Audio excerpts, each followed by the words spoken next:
Once you've gathered some more ideas and some screenshots of things that inspire you, it's time to bring those into Illustrator and start our mood board.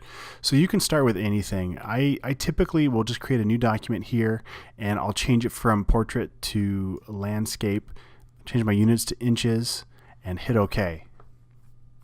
Now with this ready to go, the next piece of this is bringing in those screenshots we just took. So I went ahead and cleaned up my files a little bit too. Just a reminder, this is my file structure. I've got my assets, my design files, and the files sent. Inside my assets, I'll save fonts or photos or any, in this case, all of my ideas that I gathered here.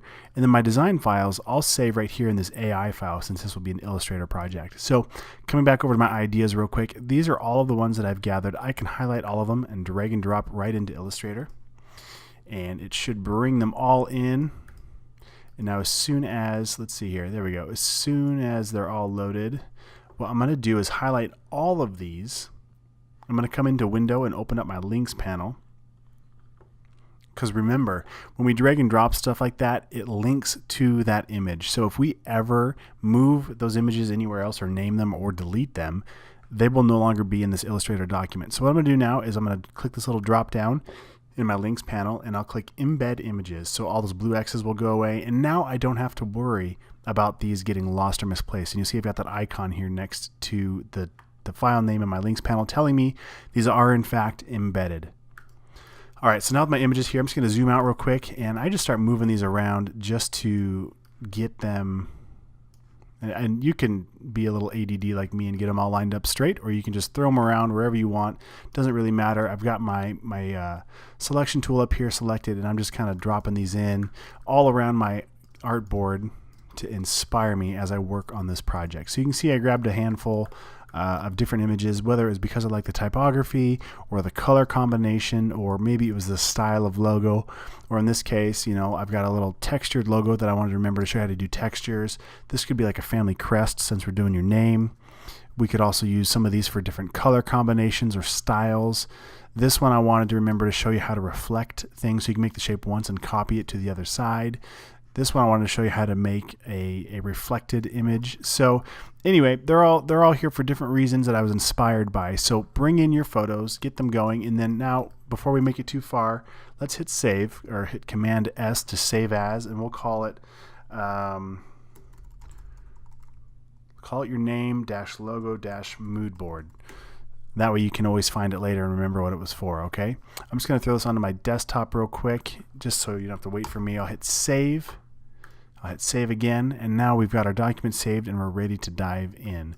The next thing I typically do is I'll start thinking about some color options, and usually while I'm thinking about color now, I don't show color to clients until about the second or third round, and the reason why is we want to focus on the shape of this thing first.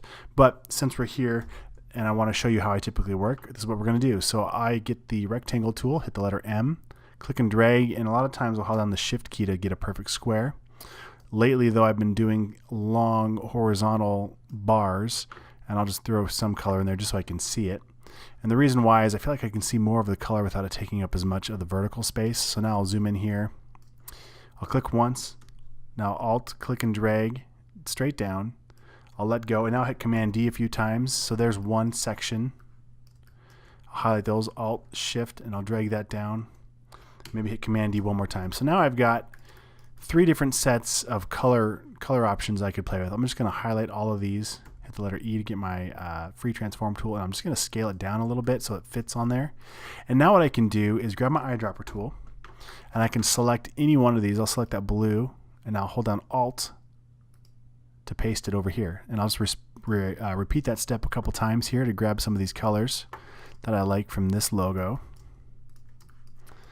And maybe this gray. Okay, so there's one color sample, and then let's make another color sample here.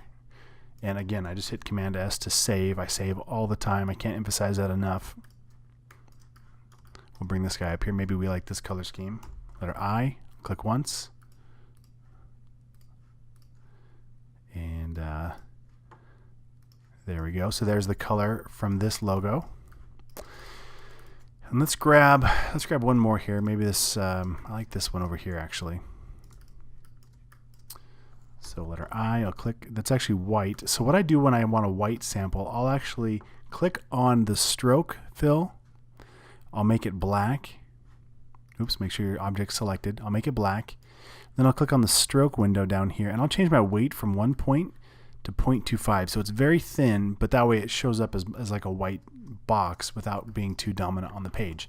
So that's how I would show white in my color scheme. Get the eyedropper tool again. Let's grab the brighter orange of this, and then the darker orange in this, and then this looks kind of like a purple, almost like a really dark purple violet. All right, so there's another color scheme. At this point, we've got a pretty good mood board going on as far as colors I like, logos that I like, and things that I want to play with. So I'm going to go ahead and hit save right now. And then in the next lesson, we're going to dive in and start bringing in our own assets, our own ideas, and our text.